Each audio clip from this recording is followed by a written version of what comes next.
¿Qué tal? Muy buenas tardes. Muchísimas gracias por acompañarnos a este seminario departamental. En esta ocasión tenemos el honor de contar con la participación de la doctora Rosa González Huerta, que nos va a hablar de un tema bastante interesante. Rosa, bienvenida a este seminario. En cuanto gustes comenzar, adelante. Muchísimas gracias por la invitación, doctora Ilse, muchísimas gracias.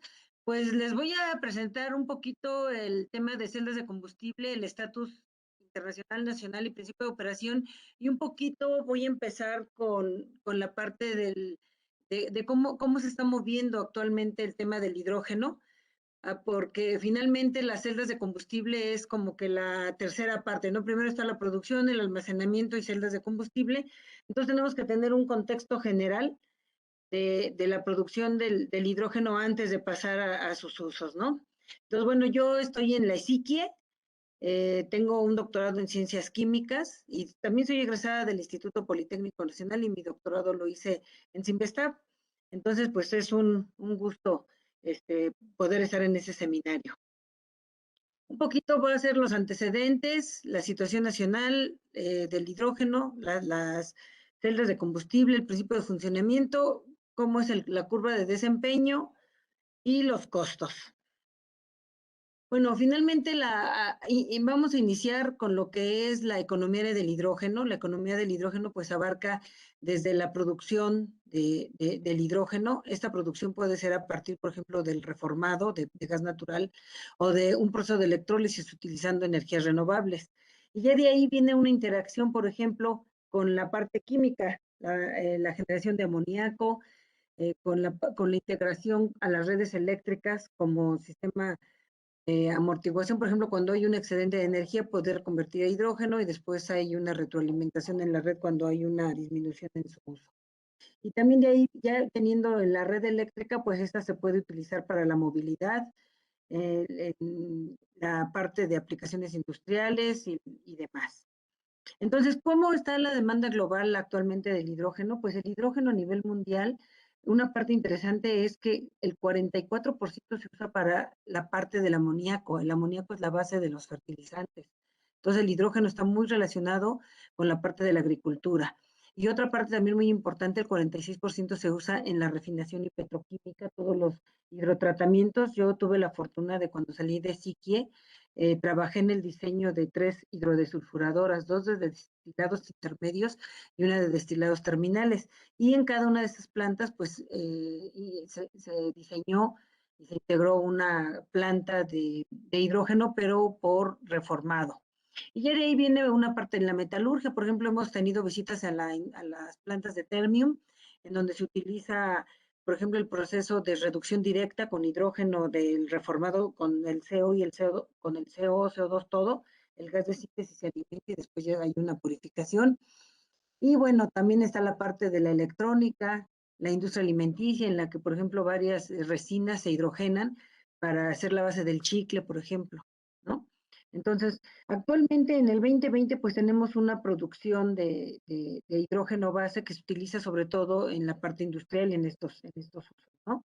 Para el 2050, por ejemplo, hay un incremento exponencial en el uso del hidrógeno, en donde se van a incluir otros usos, ¿no? Por ejemplo, la parte de regulación de los sistemas renovables, en el transporte, en la calefacción, la industria y otros usos, sobre todo en la parte de alimentos y demás, ¿no? Entonces, se tiene proyectado un crecimiento muy, muy importante del manejo del hidrógeno.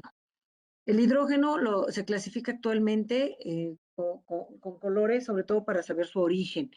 Esto para nosotros, bueno, por ejemplo, yo que soy química, entiendo que el hidrógeno es hidrógeno, ¿verdad? O sea, es H2 como gas, pero de repente causa confusión. Por ejemplo, ciertas personas me dicen, oye, si yo uso hidrógeno gris y de repente cambio a verde, ¿tengo que hacer algo? No, o sea, el uso ya final como hidrógeno no tiene problema. Esto simplemente es la clasificación para ver de dónde viene y sus costos. Por ejemplo, si yo obtengo el hidrógeno de gas natural por un proceso de reformado, le digo que es hidrógeno gris. Si es el reformado pero capturo CO2, entonces es hidrógeno azul y vean el costo, ¿no? Si es hidrógeno verde, este hidrógeno verde puede ser a partir, o sea, puede ser por electrólisis con fuentes renovables, puede ser por un proceso térmico, por ejemplo, puede ser por un proceso fotocatalítico, un proceso biológico. El chiste es que venga de fuentes renovables, pero los costos pues todavía están al triple o el cuádruple de lo que es el hidrógeno gris, incluso que el hidrógeno negro, ¿no? Entonces, va a ser importante. El hidrógeno rosa es el que viene a partir de la energía nuclear y el hidrógeno amarillo es el que viene de la red eléctrica que nos conectamos directamente, ¿no? Entonces, ahí están esos colores y eso para la parte de descarbonización y eso es muy importante, sobre todo ubicar qué tipo de hidrógeno se está utilizando. Entonces, los costos de producción, pues va a ser muy importante, por ejemplo, del carbono, del gas natural, ahorita está entre 1 y 3 dólares por kilogramo de hidrógeno. El hidrógeno renovable o el hidrógeno verde, pues todavía está entre los 8 y 12 dólares por kilogramo, pero para el 2030, por ejemplo, ya se considera un costo importante la disminución a 4 dólares por kilogramo. Incluso para el 2040, pues ya estarían en costos competitivos con el gas natural, ¿no? Ahorita les voy a presentar el caso de hidrógeno de México, de cómo estaría este cruce entre el gas natural y el hidrógeno, ¿no? Y aquí está la electrólisis de la red, que siempre finalmente también va a estar más cara, ¿no? El proceso directo conectado a la red eléctrica.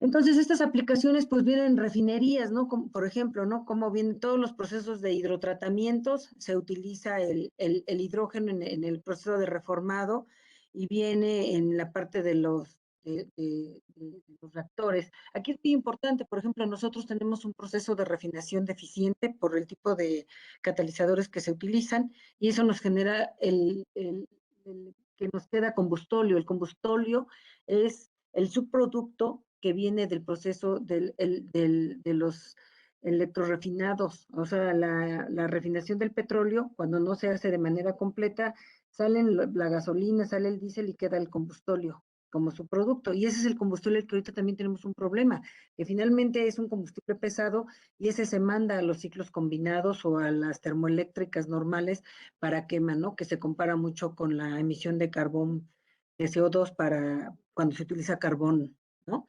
Entonces es muy importante identificar cómo están nuestros procesos de refinación. Para también hay algunas refinerías, por ejemplo, que tienen cero producción de combustóleo, ¿no? El proceso es muy eficiente y se está viendo también actualizar las plantas de hidrotratamientos para disminuir mucho la producción de combustóleo. Otra cosa también importante que se viene es ay, ¿por qué no quiere avanzar? Por ejemplo, la parte de incluirse en los ciclos combinados, ¿verdad? La idea es que se tenga el gas natural que actualmente se alimenta en los ciclos combinados en las turbinas de gas con eficiencias del 50%, porque luego tenemos una turbina de vapor, pero es enriquecer esta línea de gas natural con hidrógeno verde. Este puede venir de cualquier energía renovable, a partir del agua, la electrólisis, una compresión, almacenamiento y de ahí ir alimentando en un porcentaje desde un 5 a un 30% las líneas de gas natural en el proceso de combustión, que eso también facilita no hacer mezclas en gasoductos. En gasoductos ahorita se puede alimentar un 5% sin que haya ninguna contraindicación, ¿no? A los gasoductos. Ya si se quiere usar un gasoducto de hidrógeno, ese ya tiene que ser especial y con materiales específicos para el hidrógeno. Después viene la parte del amoníaco y del metanol, ya como hidrógeno verde, entonces se incluye, se quita el gas natural que es sobre todo la materia prima, y de ahí se incluye el agua con los parques renovables y poder ir el amoníaco, por ejemplo, base de los fertilizantes, poderlo ir haciendo también verde, ¿no? Y esto va a generar una descarbonización de la industria alimenticia. También, por ejemplo, esta planta es un electrolizador alcalino que se tiene en Morelia, esta foto la tomamos nosotros, en donde es una hidrogenación de resinas para la base del chicle. Y ya se utiliza, ellos tienen también instalado un parque fotovoltaico en el que utilizan esa energía para alimentar este electrolizador. Entonces sí se puede ir integrando estos sistemas. Y ellos lo hicieron más que por otra cosa, porque cuando compraban el hidrógeno, ellos pedían al proveedor que fuera hidrógeno electrolítico por las impurezas que podría traer el CO, el CO2, pues desgastaba sus catalizadores. Entonces dijeron ellos que usaban, por ejemplo, sus catalizadores tenían ciclos de 10 o 20 veces. Cuando cambiaron a hidrógeno electrolítico que ellos mismos generaban, llegaron a hacer ciclos de hasta 100 reusos de su catalizador, ¿no? Entonces, efectivamente, los proveedores, aunque decían que era hidrógeno electrolítico, no era hidrógeno electrolítico, y las trazas que traía de CO2 desactivaban sus catalizadores. Y bueno, viene también la parte de metanación, que son los famosos combustibles sintéticos, en los que igual tenemos energía renovable, agua, el hidrógeno se va a la metanación, o sea, a partir de CO2, hidrógeno generamos metano sintético, y ahí ya también puede venir el almacenamiento y la distribución, ya sea de hidrógeno o de metano, dependiendo los usos. Y también ya con esta parte de la energía renovable, pues viene la parte residencial y la eléctrica. Entonces, si se fijan, pues se tienen contemplados bastantes usos. Hay proyectos alrededor del mundo importantes para el uso del hidrógeno a partir de energías renovables, Arabia Saudita, Australia, Chile, ahorita es un ejemplo importante, incluso con exportaciones de hidrógeno hacia Japón, ¿verdad? Canadá, Estados Unidos, que tienen sus proyectos también importantes, sobre todo en movilidad. La parte del hidrógeno, de las tres tecnologías que implica las tecnologías del hidrógeno, han ido creciendo a partir del año 2000. Yo me acuerdo muy bien porque yo entré en el 2000 al doctorado. Y de ahí, bueno, la parte de abajo negra son el desarrollo de las celdas de combustible, luego viene el proceso de electrólisis y el proceso de almacenamiento. Lo que más ha crecido a nivel mundial es las celdas de combustible, y esto se debe a la parte de los automóviles, la movilidad que ha crecido mucho. Después ahorita va a crecer mucho la parte de electrólisis precisamente por la generación de hidrógeno verde. Y bueno, la parte de almacenamiento es la que sigue teniendo un crecimiento marginal de estas tres tecnologías. Pero también el aumento de producción ha ido disminuyendo los costos, y hay celdas, por ejemplo, desde unos cuantos watts hasta varios kilowatts, incluso para lo que son el transporte pesado de minas, por ejemplo, ya hay celdas de combustible de hasta 900 kilowatts, ¿no? Y esto ha ido bajando los costos. Por ejemplo, yo me acuerdo que en el 2000 se hablaban de autos que todavía eran prototipos de cerca de $1 millón. Actualmente, pues ya se consiguen los Mirai, que se los muestro, entre 40,000 y $60,000 que se pueden conseguir.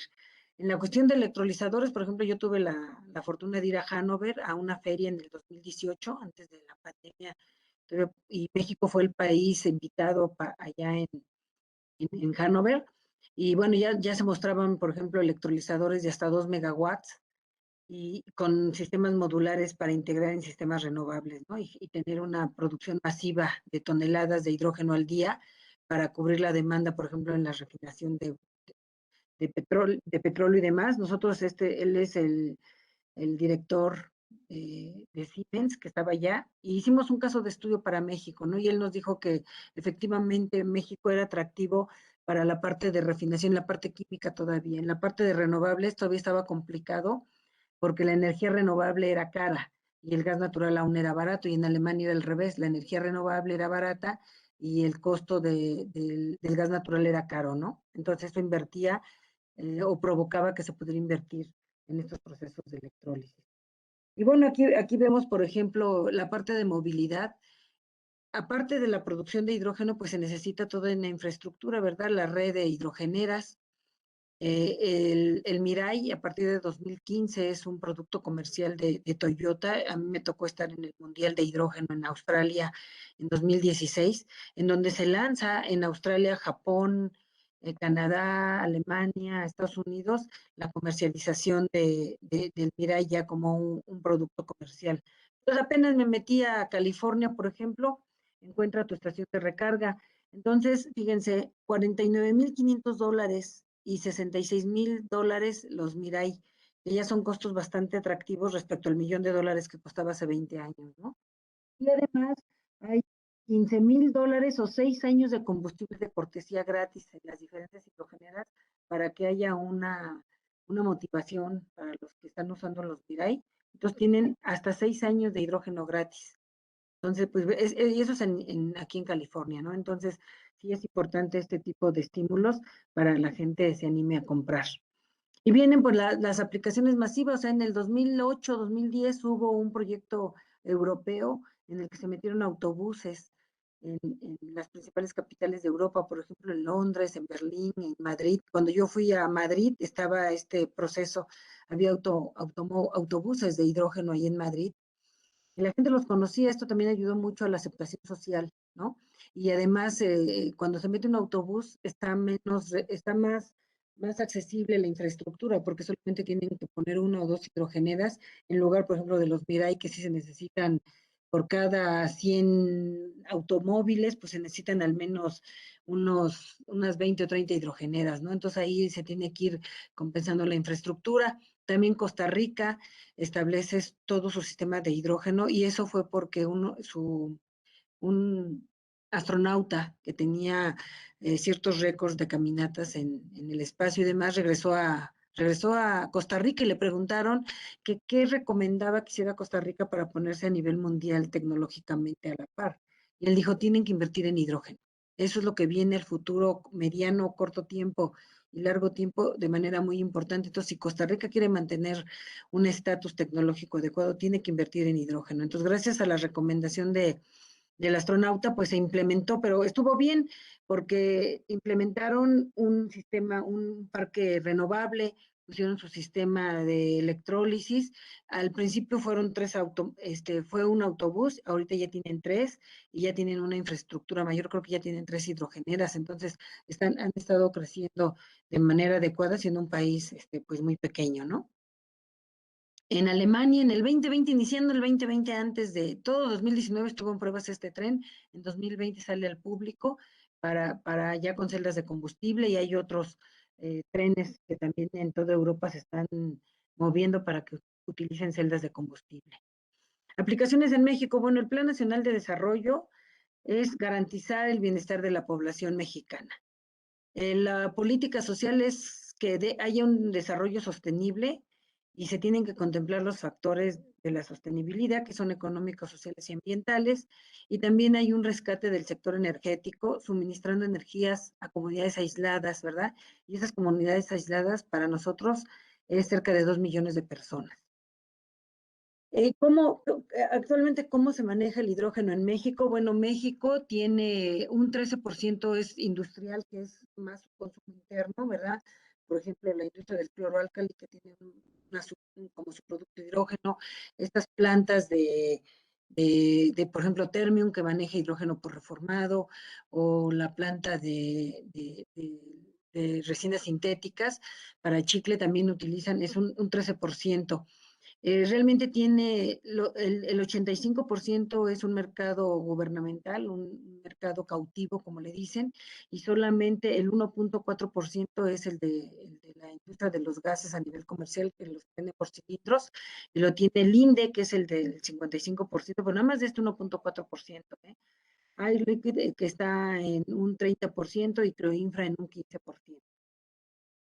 Pemex tiene una capacidad instalada de 16.2 millones de metros cúbicos por día de manejo de hidrógeno, y eso también depende mucho de cómo esté funcionando sus hidrotratamientos. Ellos no manejan el almacenamiento de hidrógeno, es una producción in situ, entra el gas natural, lo convierte en hidrógeno y se alimenta a los sistemas de hidrotratamientos. Entonces necesitan tener sus hidrotratamientos en funcionamiento para poder consumir este hidrógeno. Y 29 plantas que hidrogenan usando gas natural, que es 13%, ¿no? Entonces, por lo regular tiene un mercado cautivo. En Estados Unidos, por ejemplo, este mercado cautivo está en el 60% y un 40% es de gases y demás. ¿Cómo nos ven a nosotros internacionalmente en el mundo? O más bien, ¿cómo está el mundo en cuestión de la implementación y desarrollo del hidrógeno? Pues hay unos que ya tienen estrategias nacionales, ¿no? Por ejemplo, Europa, Estados Unidos, Australia, ¿no? Que ya tienen una estrategia nacional para el desarrollo y la implementación del hidrógeno. Hay otros que están en preparación, ¿no? Y hay otros que tienen ya proyectos piloto bien establecidos por parte del gobierno para demostrar la conveniencia de aplicar el hidrógeno. Desafortunadamente, México está en actividades no relevantes. Esto quiere decir que sí reconocen que ya tenemos un inicio, pero que son esfuerzos institucionales aislados, sin proyectos prototipo importantes, sin una estrategia nacional, sin un mapa de ruta establecido, ¿no? Entonces, queremos quitar esta visión que se tiene de México, que pues, efectivamente tienen razón. Para eso, pues primero se tiene que ver que tiene que establecerse programas de investigación y desarrollo. Hay actualmente en el CONACYT, pero no específicos para hidrógeno, sino que están dispersos en los proyectos de ciencia básica, en los proyectos que existen actualmente de ciencia aplicada, pero no hay unos proyectos dirigidos específicamente para el hidrógeno, ¿no? Y ahí pues tiene que establecerse la visión del Estado, el mapa de ruta y una estrategia nacional para poder llegar pues a este color azul marino, ¿no? ¿Y esto qué implica? Pues tener unas metas bien definidas en el corto plazo, en este caso sería para el 2024, después tener qué va a pasar con el hidrógeno en el 2030 y en el 2050. Todo esto se tiene que establecer para poder decir que vamos a tener visibilidad en cuestión del hidrógeno a nivel nacional. Ya hay varias regulaciones, hay varias normas, estrategias y planes que mencionan el hidrógeno. Todavía no dicen cómo, pero ya se mencionan. Una de las más importantes es la Ley de la Industria Eléctrica en 2014, que establece el hidrógeno como una energía limpia a través de la quema, o sea, un proceso de combustión interna o usos de celda de combustible. Otra parte importante es en el PRODECEN 2020-2034, que es el Programa de Desarrollo del Sistema Eléctrico Nacional, también establece que se tiene que integrar el hidrógeno a los ciclos combinados, ¿no? Y hay un marco jurídico, en cada uno en producción, acondicionamiento, transporte, ya existe una regulación en México, porque sí manejamos hidrógeno en México no como combustible, pero sí como un producto químico, ¿no? Entonces, esa parte ya tenemos avances en cada uno de la cadena de valor del hidrógeno, ¿no? Entonces, la política pública, pues en la ley de la industria eléctrica establece que el hidrógeno es una energía limpia y bueno, que se tienen procesos de combustión al 25-30% y el uso de celdas de combustible entre el 40 y el 75%. En el PRODECEN se establece que lo que más va a crecer para la generación de electricidad son los ciclos combinados. Actualmente existen 83 plantas y equivalen al 39% de la capacidad instalada en México. Por eso son tan importantes los ciclos combinados, pero tenemos una dependencia muy importante del gas natural. 70% del gas natural que se utiliza en estos ciclos combinados son de importación. Entonces se establece que se deben de incluir tecnologías emergentes, como es el cambio de turbinas con combustibles de gas natural a hidrógeno verde, y lo especifican, y la incorporación de sistemas de almacenamiento. Entonces todo esto pues, fue lo que generó un hit a nivel nacional de que ya se tenía que ver cómo producir este hidrógeno verde para estas 83 plantas de ciclo combinado. Hay un proyecto de CFE que lo están estableciendo ellos en 3 etapas. En 2022 ya se está haciendo un análisis de dónde poder tomar la energía renovable. Ellos están diciendo que Puerto Peñasco, Sonora, o también Cerro Prieto, ubicado en Baja California. Eso en el 2022. Y este año deben definir el sitio del proyecto, su tamaño, su alcance, diseño y costos. Entre el 2023 y 2024, pues va a estar la demostración del hidrógeno verde y definir qué tipo de electrólisis van a utilizar, si PEM, alcalina, quién va a ser el proveedor de este tipo de sistemas. Al principio se hablaba de una turbina de gas de 5 kilowatts, después hablaron de 50 kilowatts, y bueno, hay turbinas de gas de hasta 105 megawatts, ¿no? Entonces se hablan de potencias importantes para los ciclos combinados en la estrategia para el 2024, pues ya se estaría analizando qué implicaciones tiene toda esta cadena de valor del hidrógeno hacia los ciclos combinados y a la red, ¿no? Pero acordémonos que aquí la red eléctrica, o sea, la energía renovable también tiene que haber una gestión de energía, no puede ser lineal, debe haber una gestión, ¿no? Porque si yo tengo aquí energía, barata en el día, pues me conviene más integrarla a la red eléctrica. Solamente bajo ciertas condiciones puedo generar el hidrógeno, porque finalmente el hidrógeno es un ciclo caro y ahorita lo vamos a ver cuál es el gap energético que implica generar hidrógeno. Hemos tenido reuniones con el subsecretario, con el ingeniero Miguel Ángel Maciel, que es el subsecretario de Hidrocarburos, y precisamente estuvimos trabajando con él y con el IMP un mapa de ruta para el aprovechamiento del hidrógeno, ¿verdad?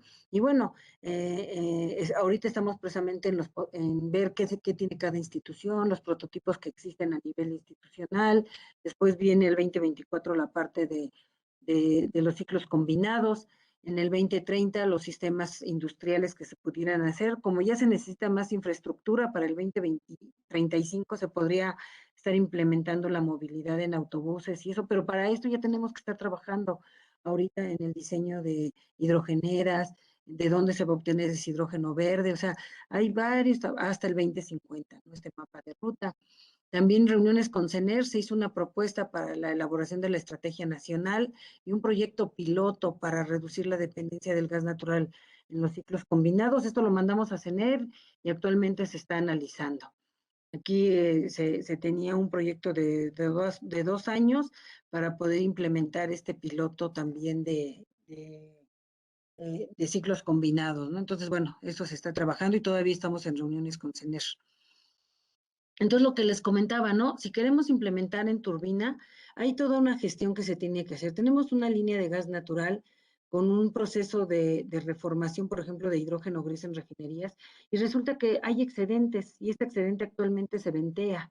Entonces, se podría usar este hidrógeno gris para lo que es. No o sea, no podemos diseñar un hidrógeno gris para alimentarlo en la turbina. En ese caso, mejor alimentamos el gas natural directamente, ¿verdad? Pero sí los excedentes que se tengan alimentarlos en las turbinas. Y si viene de energías renovables, ver en qué momento alimentamos a la línea global y en qué momento lo mandamos a electrólisis. O sea, debe haber esa gestión de energía para que sea sustentable, ¿no? Y no simplemente alimentar eh, energía cara a un sistema de energía barata, ¿no? Entonces hay que hacer un proceso. La GIS, la Agencia Internacional Alemana, hizo un ejercicio de que si México se porta bien, ¿verdad? Una demanda optimista, se invierte en energías renovables, hay una estrategia nacional, se cumplen los compromisos de descarbonización. Para el 2050 ya se tendría una demanda de 250 kilotoneladas de hidrógeno al año. Si nos portamos mal, vamos a andar cerca de una demanda de 50 kilotoneladas. Si nos portamos bien, vamos a tener una capacidad de electrólisis hasta de 3,000 megawatts en instalación. Si nos portamos mal, no vamos a llegar ni a los 500, ¿no? Y si nos portamos bien para el 2040, vamos a poder estar emparejando los costos del hidrógeno gris con el hidrógeno verde, ¿no? O sea, los costos del gas natural van a ir subiendo y los costos del hidrógeno verde van a ir bajando.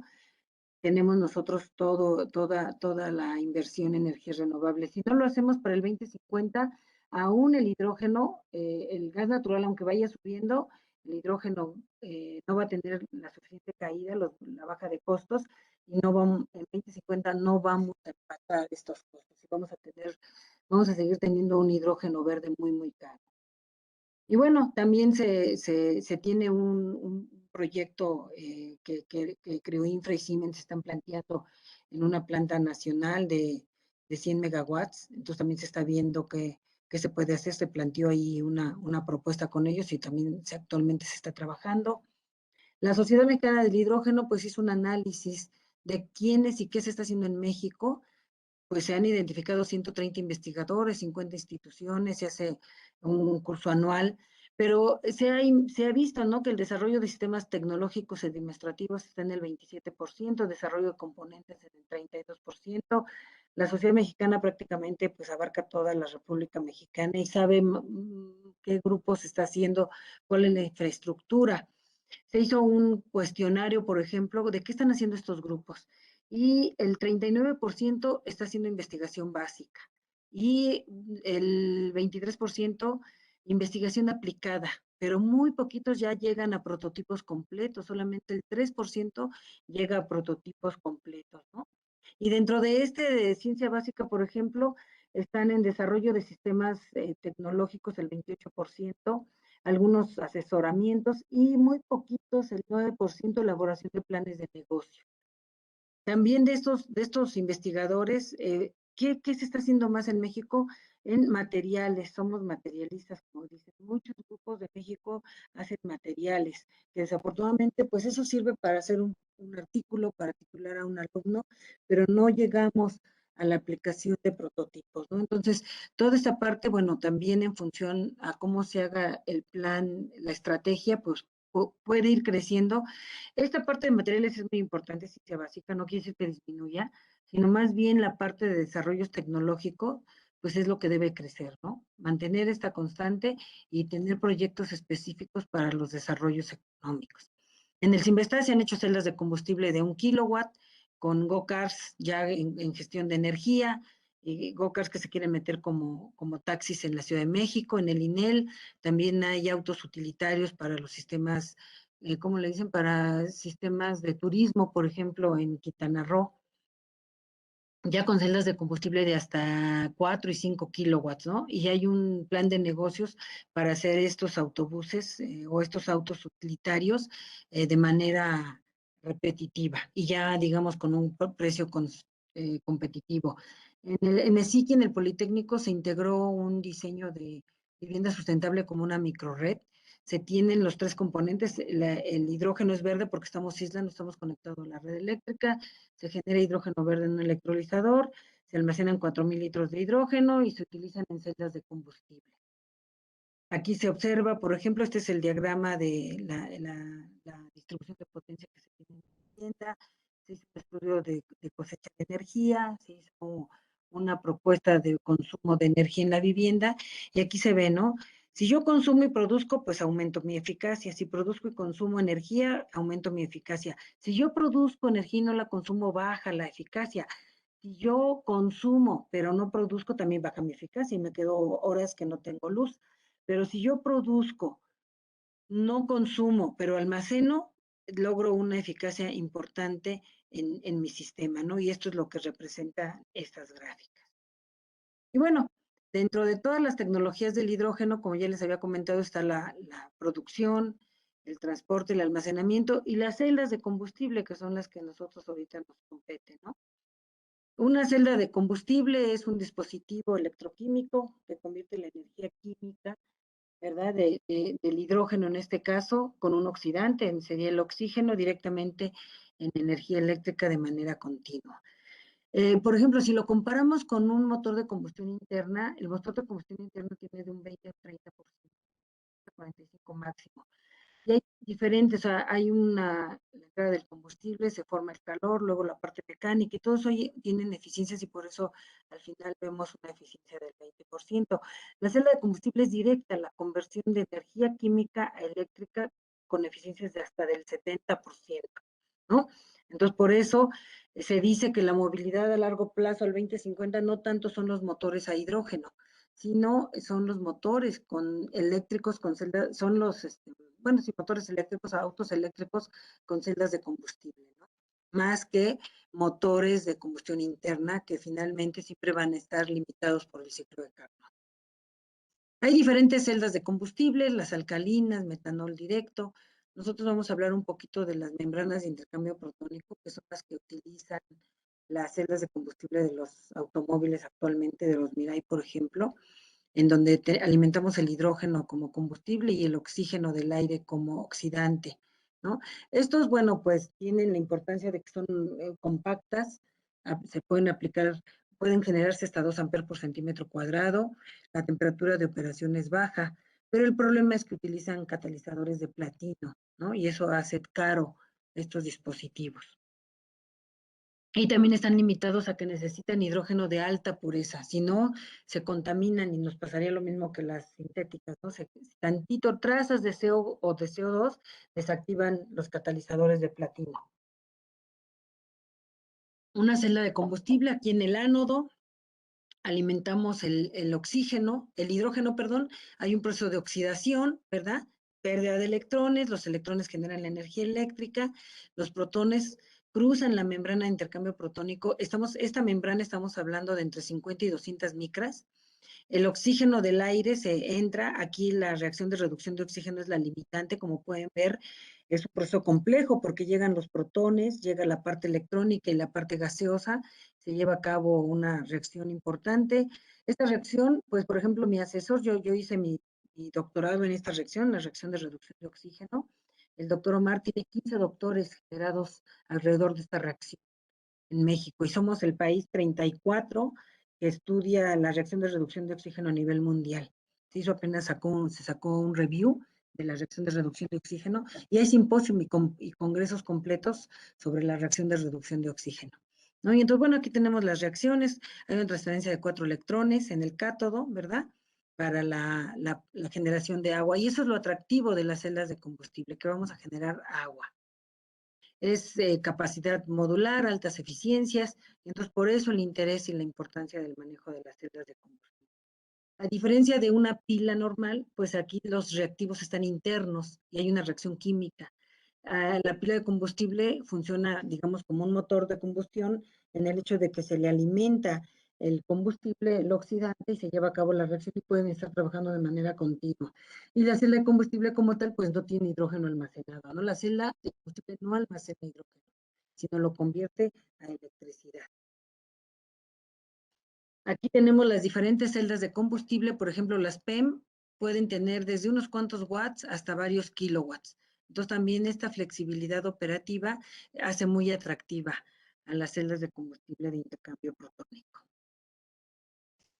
Aquí tenemos las diferentes curvas de desempeño y qué es lo que nosotros queremos y ahorita lo vamos a ver, que esta curva se pegue más hacia el potencial de equilibrio. Y entonces la que mejor desempeño tiene es la celda de combustible de intercambio protónico que utiliza hidrógeno, ¿no? La de metanol o la de alcoholes está baja, aunque la ventaja pues es que el almacenamiento y movilidad del combustible es más fácil. La alcalina, las de óxidos sólidos también aquí están. Entonces, bueno, lo interesante es que se puedan manejar celdas de combustible o sea, que generen mayor potencia con una misma cantidad de hidrógeno alimentado. El escalamiento, bueno, las pilas de combustible, celdas de combustible, pues es un sistema complejo, ¿no? No solamente es la celda, sino que también hay transporte de gases a los sitios activos, ¿verdad? Las reacciones electroquímicas que también son importantes y por eso los electrolizadores, el transporte de protones en la membrana, que también es un elemento costoso y además es de uno de los que se desgasta más fácilmente. La conducción de electrones entre platos colectores, bipolares, circuitos externos, manejo de agua, que no se inunde nuestro cátodo cuando se genere, el manejo de calor, ¿no? Si tenemos una eficiencia del 50%, pues 50% se hace calor y 50% se aprovecha en electricidad, ¿no? Entonces es muy importante qué hacer con todos estos, no solo las celdas, sino sus sistemas auxiliares. Aquí tenemos los componentes de una monocelda, ¿verdad? Es el ensamble membrana electrodos, la membrana que estamos hablando de 50 micras, los sellos, los sistemas, cuando los colectores de corriente pueden tener también campos de flujo para el manejo de los gases y el manejo del agua, ¿verdad? Y ya de aquí podemos hacer arreglos en serie de diferentes cantidades de monoceldas, ¿no? Y generar un stack, se le llama, ¿no? El diseño de un stack de pila de combustible, pues va a estar en equilibrio entre la potencia requerida y el tamaño de la celda, ¿no? Optimizando el número de ensambles y el área activa, ¿no? Porque no vamos a poder tener unas celdas de 50 metros cuadrados. A ver, permítanme. El desempeño pues se va a tener que optimizar, por ejemplo, limitaciones físicas y tecnológicas. Gran número de pilas individuales, o sea, una celda de muchos ensambles, va a tener esfuerzos estructurales y mala distribución de los reactivos, ¿no? El gas tiene que entrar en todas las monoceldas. Arreglo entre 200 y 250 ensambles y no mayores de 500 ensambles se recomienda, ¿no? Esto lo dice Barbier en su libro.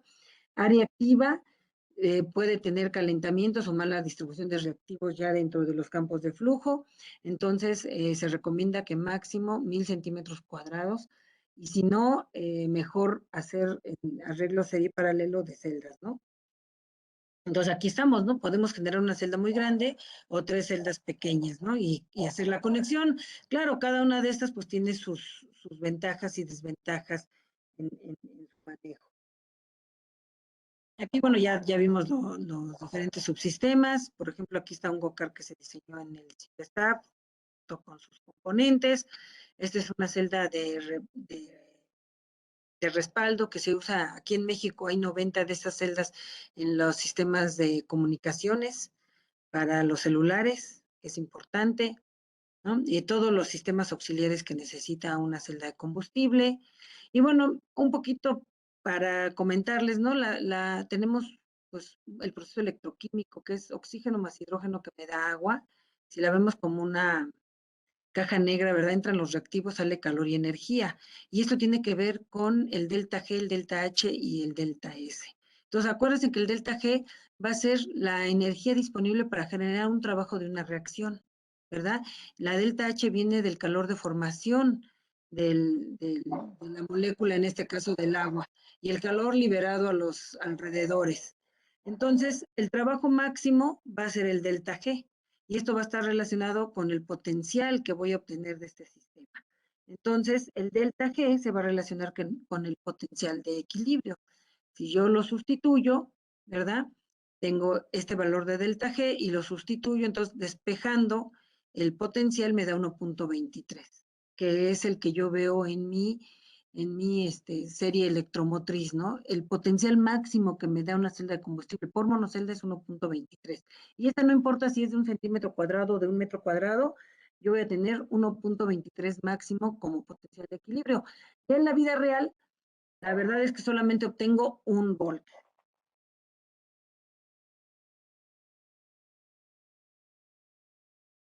Y entonces aquí tenemos las semirreacciones. En el ánodo está la oxidación del hidrógeno, 0 volts. En el cátodo, que me da el 1.23, y esto es lo que nosotros vemos en función al delta G, ¿no? Y bueno, aquí vamos a ver el gap. Tenemos el delta G, que es 1.23 volts. Y después, para generar el hidrógeno, yo voy a tener que vencer el potencial, el calor de formación del agua, que es 1.48 volts. Y hacia aquí arriba tengo el proceso de electrólisis, o sea, la energía que yo tengo que aplicar al sistema para generar el hidrógeno. Y hacia abajo, con 1 volt, tengo lo que es la celda de combustible, mi curva de desempeño, ¿verdad? Y aquí es donde tengo el gap. Por ejemplo, si yo tengo aquí 1 amper, tan solo para generar hidrógeno, yo necesito, por ejemplo, aquí serían 2 volts, con 1 amper serían 2 watts. Y acá, por ejemplo, si es 1 amper con 0.5, yo tendría para generar el hidrógeno, tengo que invertir 2 watts. Y ese mismo hidrógeno alimentado en una celda de combustible solamente me generaría 0.5 o 0.7 watts.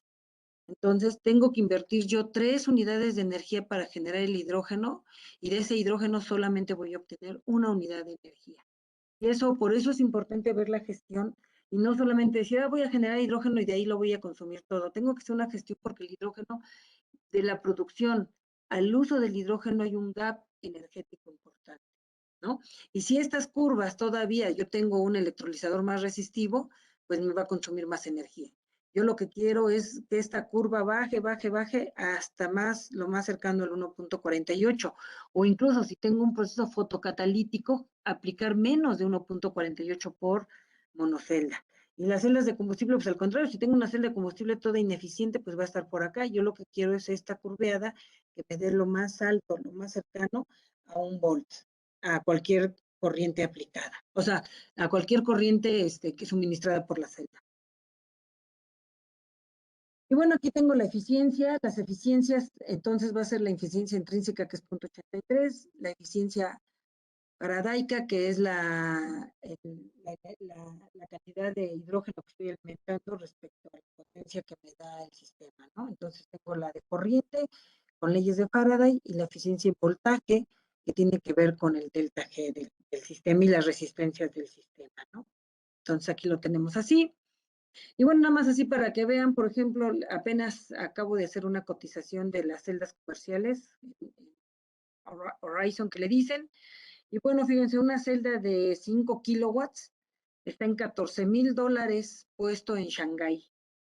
Y agreguémosle entre el 60 y el 80% de impuestos ya puesto en México, ¿no? Entonces, más o menos para que se den cuenta, esto también lo manejé yo con la gente de Verstolit, que es la industria cloroalcali, y ellos generan hidrógeno como su producto y quieren comprar una celda de 200 kilowatts. Entonces aquí también nos hicieron un presupuesto de Shanghai, de los de Horizon, y bueno, igual se tiene que pagar un 61% mínimo de impuestos sobre el costo de lista puesto en Shanghai, ¿no? Porque esas son chinas. Pues esto es lo que yo les quería compartir ahorita de lo que son las celdas y un contexto general de lo del hidrógeno. Gracias.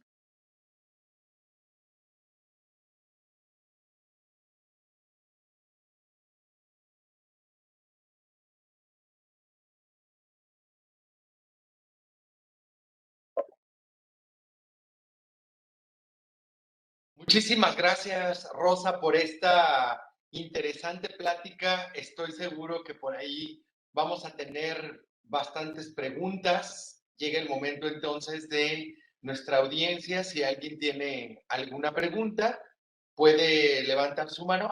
Creo que ya tenemos por aquí algunas escritas. A ver, vamos a ver en el chat. Una pregunta del doctor Juan Hurtado y dice, ¿qué factores hay detrás de la baja de costos para el 2030? Aquí, por ejemplo, el costo de la producción de hidrógeno tiene mucho que ver con el costo de la energía renovable y con la inversión inicial del electrolizador. Por ejemplo, si nosotros desarrollamos una industria nacional en la que no paguemos ese 61%, si nos va bien, porque llega a ser hasta el 120%, si nosotros generamos una industria nacional de electrolizadores, el CAPEX, o sea, el costo de inversión se va a reducir mucho. Además de que vamos a generar empleos, va a haber toda una industria alrededor de la generación de hidrógeno, ¿no? Otra parte importante es la energía renovable. La energía renovable influye en un 40% el costo del hidrógeno. Conforme tengamos menores costos de la energía renovable, ya después hay una plática también que después de costo nivelado de hidrógeno, cómo intervienen los costos, el CAPEX y todo eso. Entonces, parte importantísima es el costo de la energía renovable. Si nosotros disminuimos esa energía renovable, el costo de la energía renovable poniendo más parques solares, más parques eólicos, entonces va a caer mucho el costo del hidrógeno verde, ¿no? Entonces, ¿qué está detrás de esa baja de costos? Tener un costo competitivo de los dispositivos, o sea, de los electrolizadores, y la disminución del costo de la energía renovable. Eso es vital para que el hidrógeno verde disminuya. Ok, perfecto. También hizo otra pregunta el doctor Juan Hurtado. ¿Cuál es el límite temporal que se considera para que la demanda optimista suceda?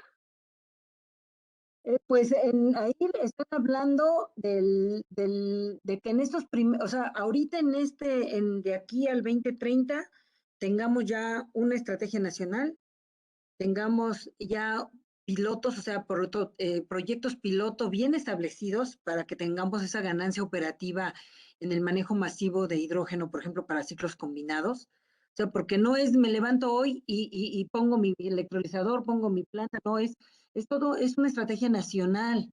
Entonces, a nivel nacional tiene que haber lo que nos decían los empresarios, queremos certeza de poder invertir, por ejemplo, en energías renovables para generar hidrógeno, pero que haya esta visión gubernamental, ¿no? Para poder crecer en este sentido.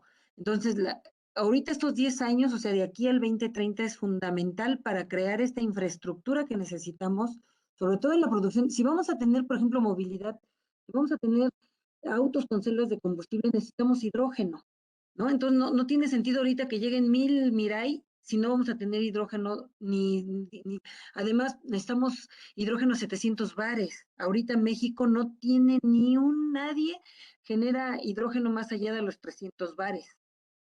Entonces, ¿por qué? Porque tampoco se necesita más de 300 bares, ¿no? O sea, a nivel industrial son esas tipos de presiones las que se necesitan. Entonces, no se ha hecho hacer una mayor cantidad una presión mayor, ¿no? Entonces, ahorita temporalmente necesitamos estos 10 años para tener esta infraestructura adecuada y ya después ir integrando, ¿no? Ir integrando, ir creciendo, pero ya sobre una experiencia, ya sobre una ganancia operativa. Ok.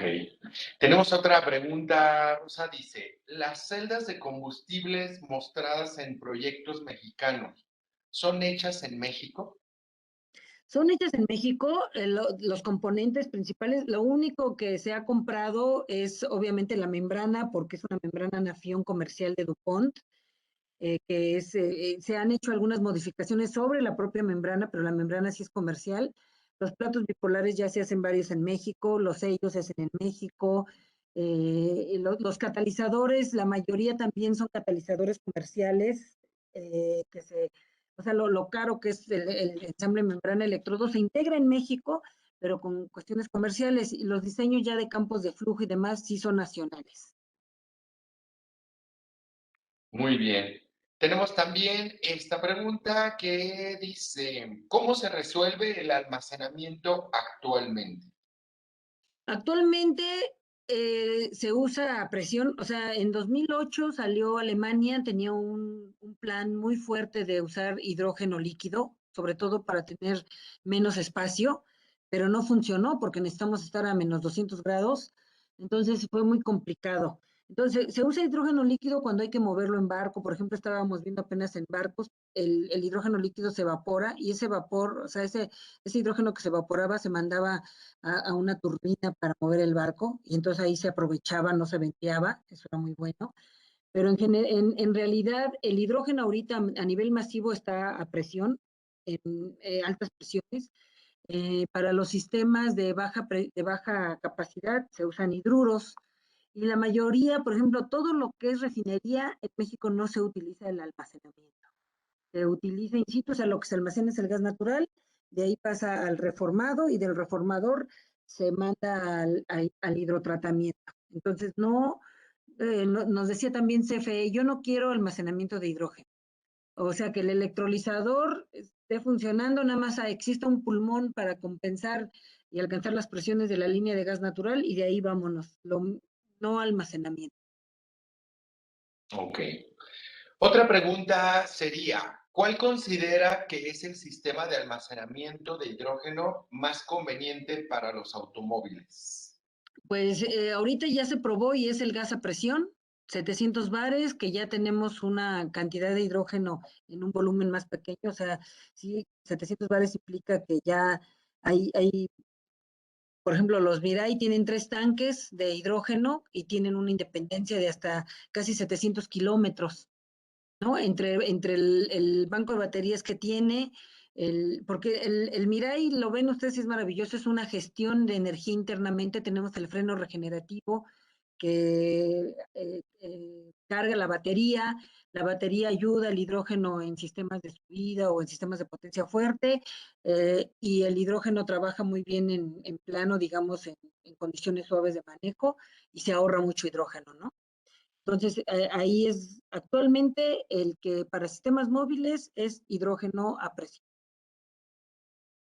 Otra pregunta dice así, ¿qué tan cerca están nuestros grupos de investigación de poder producir electrolizadores?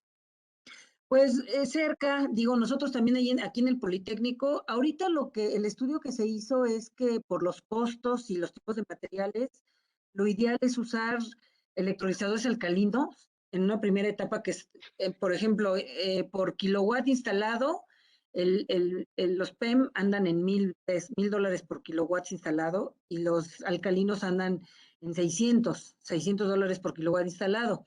México, yo creo que tenemos la capacidad de hacer electrolizadores alcalinos bien con sus electrodos de níquel, todo el sistema de diseño de planta y demás.